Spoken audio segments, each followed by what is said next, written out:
Hello and welcome. Want to know where best to focus your energies this week, February 2nd to February 8th? I'm here to do a card reading for just that. I'm Maureen Frank, the Mandala Lady. Let me see which deck we're using. 1, 2, 3, 4, this one. All right, we're using the fire deck. This is the fire deck. Okay, so let me get grounded and centered here. Okay, I'm calling in our teams of guides and angels with the intention of receiving whatever insight and guidance is in our best interest to receive regarding how best to focus our energies this week, February 2nd through February 8th, 2025. One more? No, that's it. Okay. And we're pulling 3 cards. Okay, split the deck. Okay, one. Oh, that's interesting. Okay, so, oh, sorry, I don't have an overhead camera. Anyway, the card shifted a little bit. So this is the card information. And okay. So, sorry, I'm just having a conversation with our teams. Okay, so the focus card for this week is called Bouquet. I love how the cards have a tendency to match what I'm wearing. Let me see what the message that goes with this card. Celebrate our differences. Celebrate our differences. So this week, yeah, with all that's going on in the world and obvious divisiveness everywhere, let's celebrate those differences.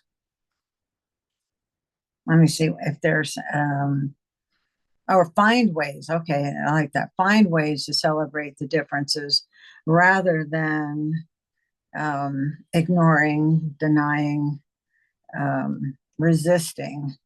This is kind of along the lines of finding common ground, but listening to the differences because there's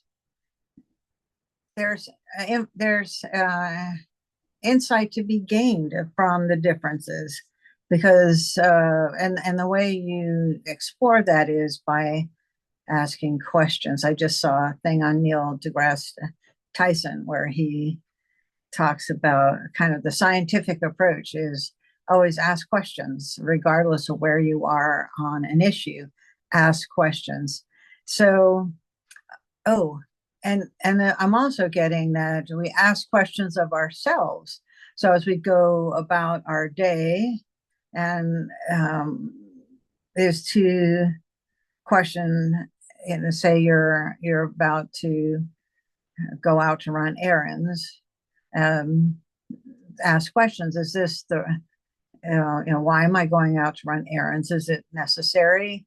And if so, then fine, go. What it's doing is bringing some mindfulness into your day and making more present, that you're not going on automatic pilot that, oh, I always do this, but just stop me. Yeah, so do you need to go run errands? Yes, as a matter of fact, I do. Do I need to go to all those places that I had on my list? Well, no, I could probably skip 1 or 2, but it's not a judgment thing. It's more of a just being aware and being conscious. And so that kind of got away from this celebrate the differences. But okay, rein it back in, they said. All right. The differences within ourselves are when we have like one part of us, like I'll use me as an example. So there's a part of me that wants me to be out there more, doing more of the stuff that I do, getting my art out there more. And then there's another part of me that says, oh, I don't think so. Maybe you should wait a while. Maybe you need to do this or that, or make sure this is happening. And the sense I get from that is when I listen to that oftentimes I do listen to that part, but I don't question it. I just hear, oh, don't do it now, and we'll do that later. And I just say, okay, instead of saying, why should I do it? Why can't I do it now? And so that, oh, you guys are sneaky. Yeah, I didn't realize I was doing that till just now talking about it. So, yes, celebrate the differences outside of us, but celebrate, and you can translate that to celebrate to listen to the differences, listen to what they have to say, and question, and that's a way of getting down to the truth of it. And they all have a role to play. Yeah, there was a yeah, there's a strong part of me that definitely is into safety. Oh, we got to be comfortable. We can't, oh, that looks uncomfortable. Don't do that. Don't do that. And so I confronted it one day, and I said,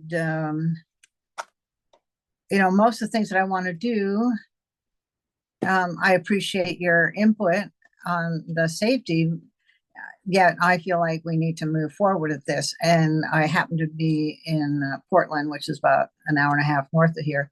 And so on my way home, I said, okay, safety part of me, I'll put you in charge of my driving and the trip home so that I do get home safely. So celebrate, acknowledge, work with, find common ground with differences, and turn it into a bouquet. That was a long way to get there. Hopefully that made sense. Hopefully there were bits of insight that were helpful to you there. And then to get added information on that, get the infinity card and its message. You are so much more than you think you are. So,